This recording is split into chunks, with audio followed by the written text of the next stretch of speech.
ମୁଁ actually election SR କାମରେ ଯାଇଥିଲି ଏବଂ ଫିଲ୍ଡ ଯାଇଥିଲି ସେପଟୁ ବୁଲିକିରି ଆସିଲା ପରେ ସରପଞ୍ଚ ନଛିପୁର ଗୋଟେ ଘର ପଡ଼ିଥିଲା ତାର ଇଏ ମ୍ୟାଟେରିଆଲ୍ସ କିଣିଥିଲେ ଦେବା ପାଇଁ ମୋତେ ଡାକିଲେ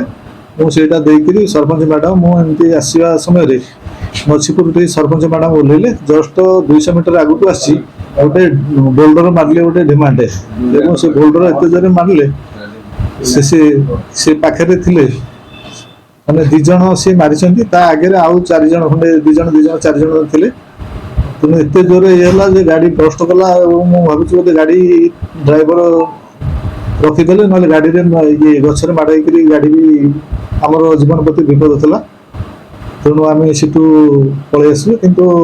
ଅସହିଷ୍ଣୁ ଏଇ କାମ ମୁଁ କରିବାରୁ ଲୋକଙ୍କୁ ସେବା ଦେବାରେ ଅସହିଷ୍ଣୁ ହେଇକିରି ଏଇ କାମ କରୁଛନ୍ତି ଆଉ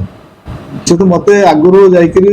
ସିଡିଓ ସାର୍ଙ୍କ ପାଖରେ ମୋ ସହିତ ଯୁକ୍ତି ତର୍କ କରି ଆସିଥିଲେ ଏ କାମ ବାବଦରେ ଆମର ବିଲ୍ ହେଉନି ଇଏ ହେଉନି ଆପଣ ବହୁତ ଆଗକୁ ବହୁତ ଟେନସନ୍ ନେବେ ଇଏ କରିବେ ସେ କରିବେ ଏମିତି କହିଥିଲେ ତାପରେ ସନ୍ଧ୍ୟାରେ ତାଙ୍କର ବରୁଣ ବୋଲି ଜଣେ ସିଏ ସନ୍ଧ୍ୟାବେଳେ ଆସିକି କହିଲେ ମୁଁ ବହୁତ ମୋ ମୁଣ୍ଡ ଗରମ ହେବ ଆପଣ କିଏ ରକ୍ଷା କରିବେ ଇଏ ଏମିତି ବହୁତ କିଛି କହିକିରି ମୋତେ ଏମିତି ଯାଇଥିଲେ ସନ୍ଧ୍ୟାବେଳେ ଏବେ ହଁ ଏଫଆଇଆର ଦିଆଯାଇଛି ଇନଭେଷ୍ଟିଗେସନ୍ ଚାଲିଛି